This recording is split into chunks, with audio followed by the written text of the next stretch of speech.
The Kensington Runestone is a controversial artifact that was allegedly discovered by a Swedish immigrant, Olof Oman, in 1898 on his farm near Kensington, Minnesota. It's a slab of stone about 30 inches high, 16 inches wide, and 6 inches thick, inscribed with runes that some have claimed date back to the 14th century. The stone's inscription, if authentic, would suggest that Norse explorers reached what is now the Midwestern United States long before Columbus. The stone's authenticity has been hotly debated for more than a century, and it's still not widely accepted among professional archaeologists or historians.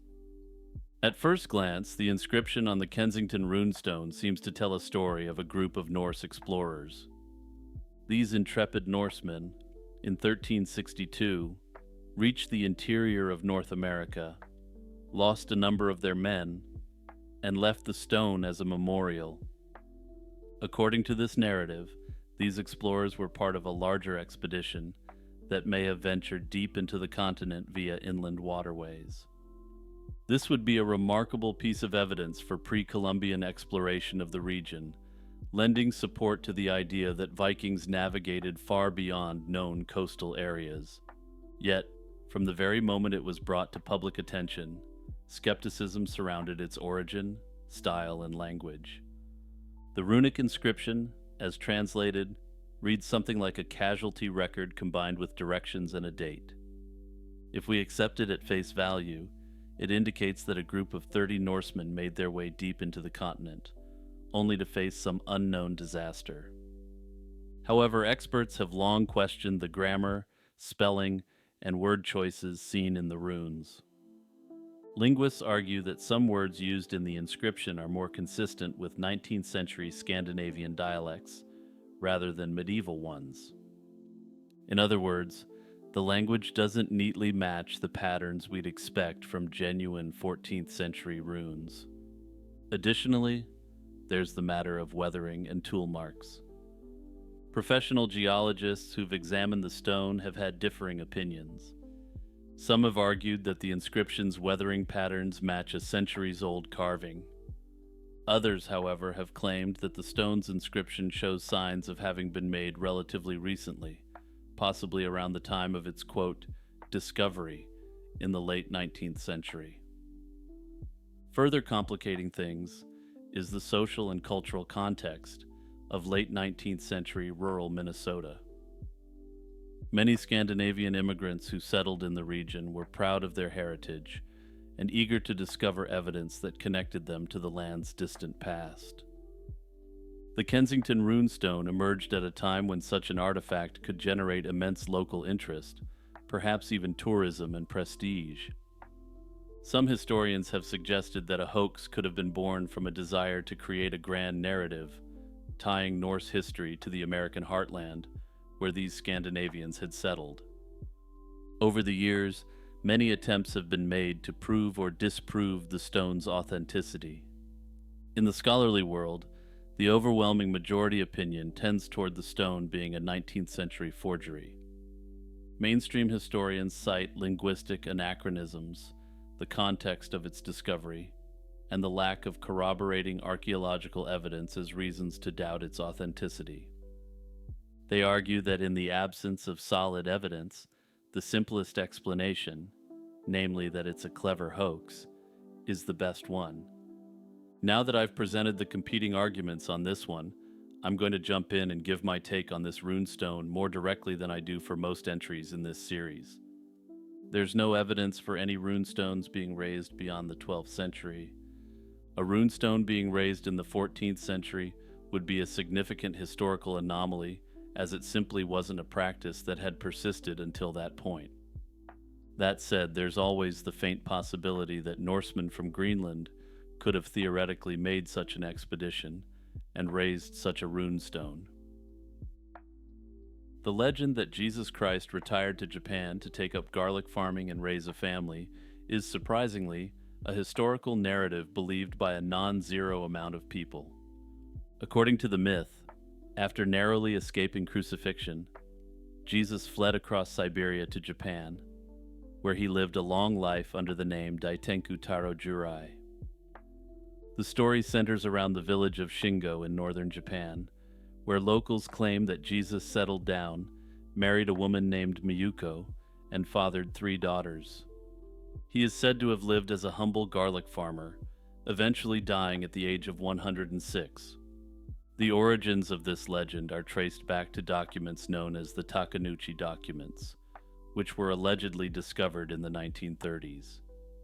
These documents, which have since been lost or destroyed, supposedly detailed Jesus' journey to Japan and his life there. According to the legend, during the time when the New Testament suggests Jesus was missing from the public eye, the so-called lost years, he was in Japan, learning about spirituality. After returning to Judea, he faced persecution, leading to his escape and eventual permanent settlement in Japan. The village of Shingo has embraced this legend, establishing a tomb of Christ, which has become a tourist attraction. The tomb is said to contain not only Jesus' remains, but also a lock of hair from the Virgin Mary and an ear of his brother, Isukiri, who, according to the legend, was crucified in Jesus' place. And no need to backtrack because you heard correctly. According to this legend, Jesus inexplicably had a half-Japanese brother. Despite the lack of historical evidence, the site holds significant cultural importance in the village, with annual rituals and a small museum dedicated to the legend. The tale of Jesus in Japan reflects the broader theme of religious syncretism in Japan, where elements of different religious traditions often blend into the local culture. The Shingo legend is a perfect example of how Japanese culture can integrate and reinterpret various religious narratives, making them part of a unique local tradition. This is the form of syncretism which allowed elements of Buddhism, Shintoism, Taoism, and Confucianism to mix freely without necessarily challenging the established religious doctrines. Notably, it is unclear if this quote-unquote holy garlic, grown by Jesus, had any specific properties differentiating it from your run-of-the-mill garlic. However, I would have to think that it would, at the very least, be really efficient in warding off vampires. Hey everyone, it's Jimmy here, just taking a quick moment to remind you to share this video with 2 of your friends or family members. Your sharing this video allows me to spend more time producing content for you, and the best part is it doesn't cost you a thing. The Kerguelen Plateau, located in the southern Indian Ocean, is a vast underwater volcanic plateau. Spanning approximately 500,000 square miles, it's one of the world's largest submerged land masses. Over the years, scientists have debated whether this plateau could be considered a lost continent. The Kerguelen Plateau was formed by volcanic activity associated with the Kerguelen hotspot, beginning around 130 million years ago, during the early Cretaceous period. This hotspot led to extensive basaltic lava flows, creating a large igneous province that includes the Kerguelen Plateau and the Broken Ridge. Initially, parts of the plateau were above sea level, forming a substantial landmass. Geological evidence suggests that the plateau experienced multiple phases of volcanic activity, contributing to its complex structure. Over time, the Kerguelen Plateau underwent significant subsidence, leading to its current submerged state. Today, most of the plateau lies beneath 3,000 to 6,000 feet of water, with only a few islands, such as the Kerguelen Islands and Heard Island, remaining above sea level. The submersion is attributed to a combination of factors, including the cooling of the lithosphere, as well as possible tectonic movements. Several lines of evidence have led scientists to consider the Kerguelen Plateau as a potential lost continent. Studies have identified rocks on the plateau that are typically associated with continental crust, such as granites. These findings suggest that parts of the plateau may have originated from continental material. Further, fossil discoveries, including those of ancient coniferous trees, indicate that the plateau once supported terrestrial ecosystems. This supports the idea that substantial portions of the plateau were above sea level and possibly connected to other land masses, facilitating the migration of species. Further yet, the composition of sedimentary rocks found on the plateau shows similarities to those in regions like India and Australia. This suggests that the Kerguelen Plateau was once part of the supercontinent Gondwana. As Gondwana fragmented, the plateau became isolated and eventually submerged, which would make it at the very least a microcontinent. Despite the supporting evidence, there are arguments against classifying the Kerguelen Plateau as a lost continent. While there are indications of continental material, much of the plateau is composed of basaltic rock, typical of oceanic crust. This suggests that the plateau may not meet the criteria of a true continent, which is primarily composed of continental crust. Also, the definition of a continent typically includes considerations of size, elevation, and the presence of a distinct continental shelf. While the Kerguelen Plateau is extensive, its predominantly submerged state and geological composition may exclude it from being classified as a true continent. Lame Johnny, born Cornelius Donahue around 1850 in Philadelphia, Pennsylvania, led a life of an Old West outlaw. He attended Girard College, an institution for impoverished and orphaned boys, from 1862 to 1872, where he excelled academically and in conduct. Despite this foundation, Donahue's ventures into legitimate professions faltered, leading him into a life of crime. After an unsuccessful stint as a cowboy in Texas, Donahue moved to the Black Hills in 1876, drawn by the gold rush. During his time in Texas, there were rumors that he engaged in cattle rustling, as was the style at the time. Keep this fact in mind because it'll be very important shortly. He prospected along Castle Creek and briefly served as a deputy in Custer County and as a bookkeeper for the Homestake Mining Company. However, his past caught up with him when a Texan recognized him as a horse thief, resulting in his dismissal. Subsequently, Donahue, now known as Lame Johnny due to a pronounced limp, formed a gang that engaged in horse theft, cattle rustling, and stagecoach robberies. The most infamous crime attributed to Lame Johnny's gang occurred on September 26, 1878. They ambushed the Monitor, an armored stagecoach transporting valuables from the Homestake mine at Canyon Springs Station. The gang secured approximately $3,500 in currency, $500 in diamonds, and 700 pounds of gold dust, nuggets, and bullion. And to give you just some sense of just how big this score was for Lame Johnny's crew, 700 pounds of gold today is worth just shy of $30 million. This heist significantly impacted the region, prompting intense efforts to apprehend the culprits and recover the stolen goods. In July 1879, authorities captured Lame Johnny near the Pine Ridge Reservation. While transporting him to Deadwood for trial, a masked vigilante mob intercepted the stagecoach near Buffalo Gap. They demanded to know the location of the hidden treasure. When Johnny's responses proved unsatisfactory, the mob forcibly removed him from the coach and hanged him from a nearby elm tree, leaving his body shackled. The legend of Lame Johnny's lost treasure persists, with many believing that a portion of the stolen gold remains hidden in the Black Hills. Despite various searches over the years, the exact location of the treasure has never been discovered, leaving it an enduring mystery and a tantalizing lure for treasure hunters. Personally, I have significant doubts that this lost treasure remains hidden till this day. More likely than not, other members of his gang, or perhaps corrupt officials, were able to locate the fortune and had the good sense to stay quiet about it for the rest of their lives.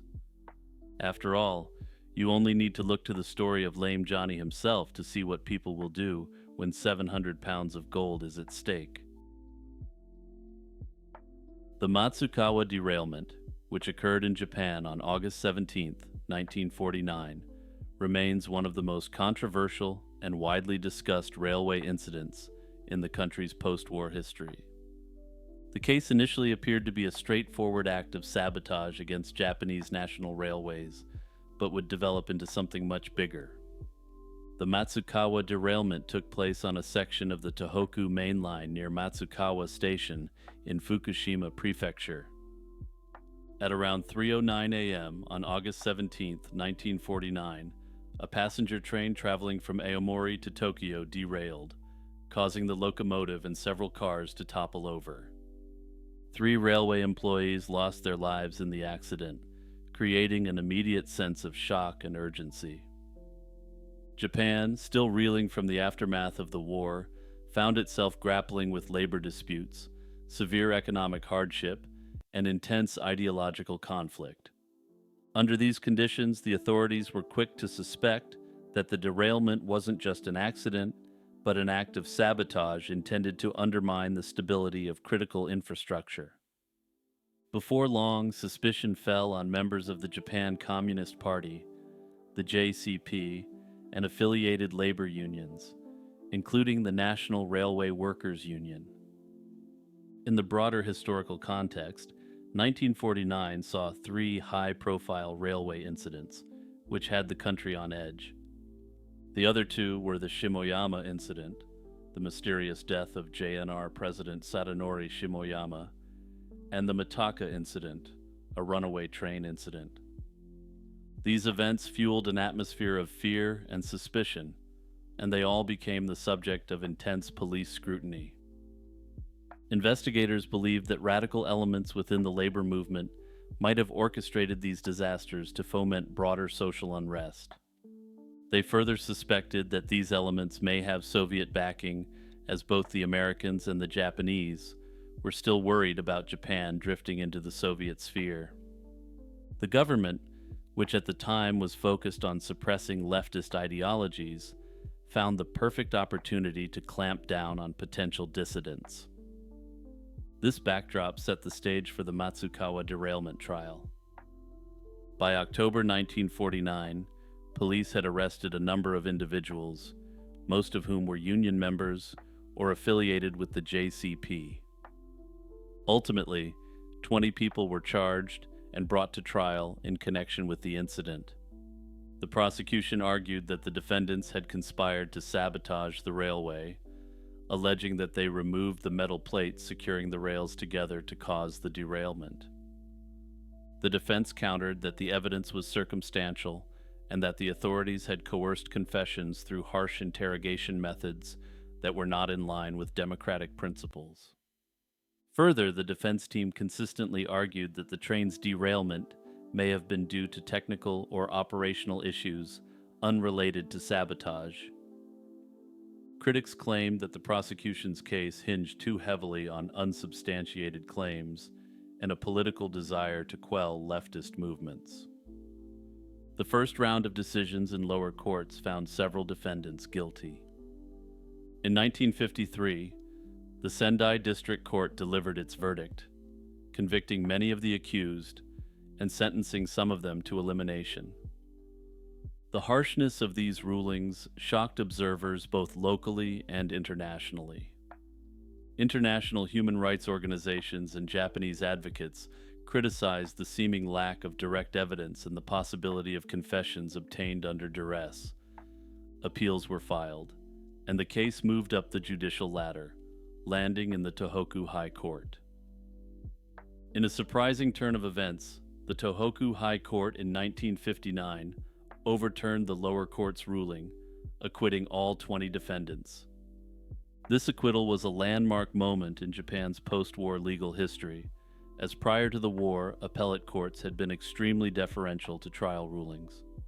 The prosecution, however, refused to accept the verdict and appealed to the Supreme Court of Japan. The Supreme Court scrutinized the evidence, examined testimony, and considered allegations that the authorities might have manipulated or suppressed critical information.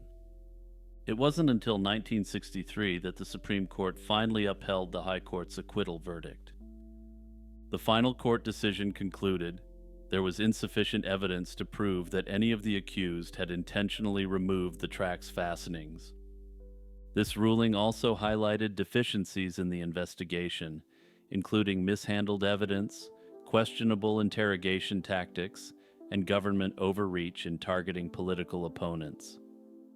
By exonerating the defendants, the Matsukawa derailment case underscored the importance of legal safeguards and the risk of political persecution masquerading as law enforcement. Ultimately, the case was quietly shut down in 1970, without any official ruling on what caused the derailment. Was the Matsukawa incident simply a case of tragic infrastructure failure in a still war-ravaged and devastated economic environment? Or was it something more sinister? Given the actions of the authorities in this investigation, this looks as though it will remain an unsolved mystery.